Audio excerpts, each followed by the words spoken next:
లేదు, మేము అనుకున్నది వేరు. మేము అనుకున్నది వేరు. పిల్లగాడు చెప్తారు మీదేదో సరిగా ఉంది. అయితే పెద్దపేట మీదే ఉంది కథ. అయ్యా అంటే మా నిరసన అనేది ఈ రకంగా తెలియాలి.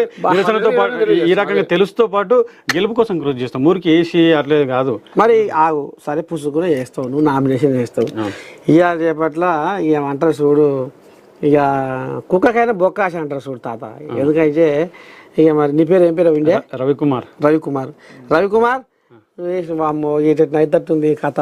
నిరుద్యోగులు ఏదో చేస్తట్టుండ్రు, ఇద్దరు పోయి బాధలు అవుతట్టుంది, గోట పోయేది గొడ్డన్న కాడికి వస్తట్టుంది. వామ్మో ఏట చేద్దాం ఏం చేద్దాము ఏదో అవుతుందని మరి అక్కడ పెద్ద పోయిలాగా నీతో ఫోన్లు చేయించి కూడా నీకు 20-30 లక్షలు ఇస్తాం కానీ సలబడి పిల్లగా బిచురాగా పిల్లగా అని అంటారు.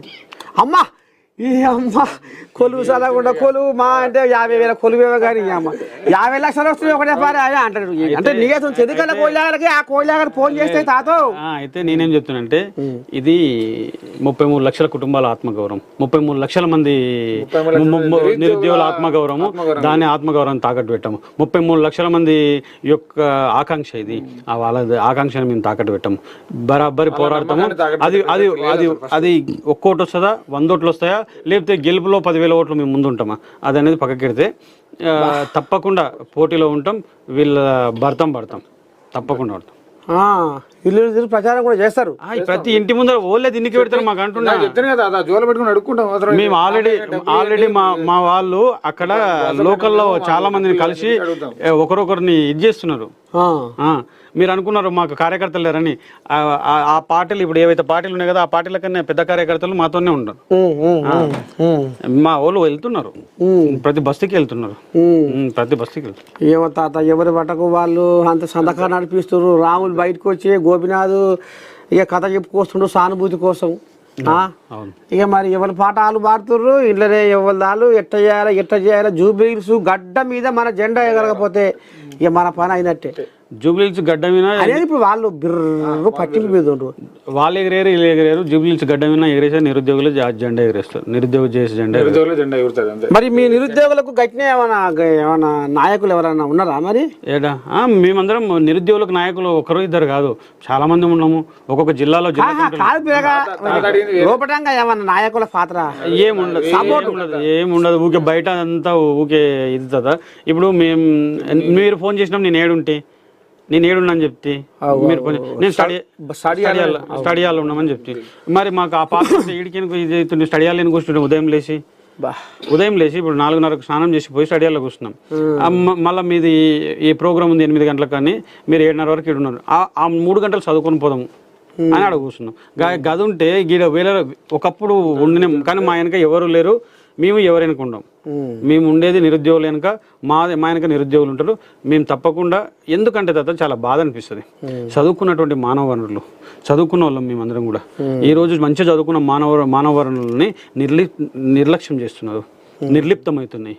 ఎందుకు నిర్లిప్తమవుతున్నాయి అంటే చాలా, ఫర్ ఎగ్జాంపుల్ ఒక 5 సంవత్సరాలు ఒక వ్యక్తి అశోక్ నగర్లో చికట్పల్లి లైబ్రరీలో లేకపోతే దిల్సుఖ్ నగర్లో ఉండి చదువుకుంటాడు. 5 సంవత్సరాలు నోటిఫికేషన్లు రావు. అప్పటి వరకు పెట్టిన శ్రమ వృధా అయిపోతుంది.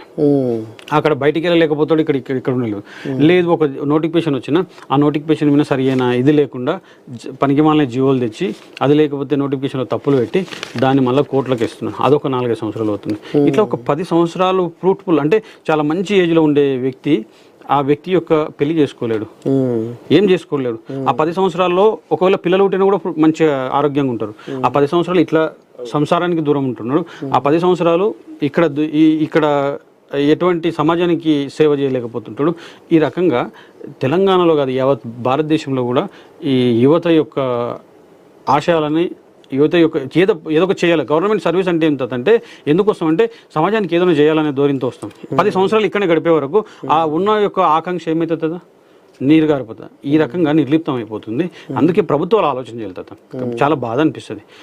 ఎందుకు బాధ అనిపిస్తుంది తాత అంటే, ఏదన్నా ఇష్యూ పైన మేము వెళ్ళినప్పుడు పోలీసు వాళ్ళతో లాఠీ చార్జ్ మా పైన కాదు, ఆడపిల్లల పైన కూడా చేపిస్తున్నారు. ఇట్లా అన్ని రకాలుగా యువత పైన ఇంత దమనకాండకు పాల్పడుతుంది. ఏ ప్రభుత్వాలైనా, నేను ఒక ప్రభుత్వం అంటే ఏ ప్రభుత్వాలైనా గుర్తించుకోవాల్సింది యువతకు ఒక పబ్లిక్ సెక్టర్లోనే కాదు, ప్రైవేట్ సెక్టర్లో కూడా ఉన్నాయి కదా. మరి ఇప్పుడు వాళ్ళు కూడా మాట్లాడుతురుగా బీఆర్ఎస్ వాళ్ళు నిరుద్యోగులకు అన్యాయం చేస్తున్నారు అనేది కూడా మరి వాళ్ళు మాట్లాడుకో అంటే వాళ్ళు గతంలో నిరుద్యోగులకు మంచిగా ఏమన్నా సరఫరా చేసినట్ట ఇప్పుడు వాళ్ళు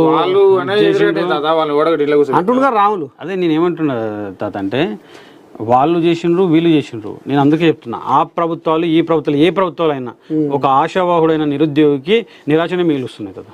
అమ్మ అయితే ఈ లెక్కన వాటి చూస్తే ఇప్పుడు ఒక మాట తాత, ఇప్పుడు మీరు బాగా చదువుకుర్రు, నువ్వు ఎంత చదివినావు చదువు? నేను నాది పీజీ అయిపోయింది. నీ తాత? పీజీ అయిపోయింది కదా. నీది? అయితే మీరు చదువు మీద బాగా మంచి పట్టు ఉన్నోళ్ళే, లోక జ్ఞానము నాగరికత చెడ్డ పట అంతా మీకు ఇక.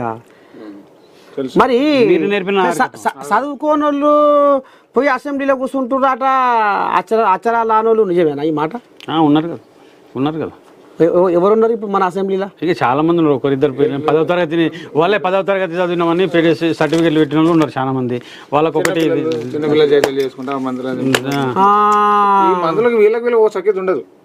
ఒక మంత్రి వచ్చి 60,000 ఉద్యోగాలు భర్తీ చేసినామంటాడు, ఇంకొక మంత్రి 50,000 ఉద్యోగాలు భర్తీ చేస్తామంటారు, ఒక మంత్రి వచ్చి 150,000 ఉద్యోగాలు భర్తీ చేస్తామంటారు. ఇప్పుడు ఏలిముద్ర కోయిలాగా అసెంబ్లీలో ఉన్నాయా?